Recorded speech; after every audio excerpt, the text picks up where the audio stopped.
Hey guys, Hollywood. And for something different, we're gonna do the Dinners 2 Chargha Chicken on my favorite appliance, the barbecue.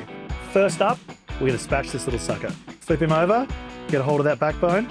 These chicken shears make it so much easier. And you're gonna love that barbecue taste. Sharp knife, slice through that breastbone. Makes it easy to pop when we flip it over. Flatten him out, tuck those wings down. She is ready to go. So another important tip and trick is getting a sharp knife, or this thing, a jacquard, which has all these pointy blades. And we use that to perforate the skin of the chicken. Made up this in a Thermix a little bit earlier. We reserved about half of it, using a marinade to deliberately apply on both sides of the chicken. Flip it over so we get the inside as well.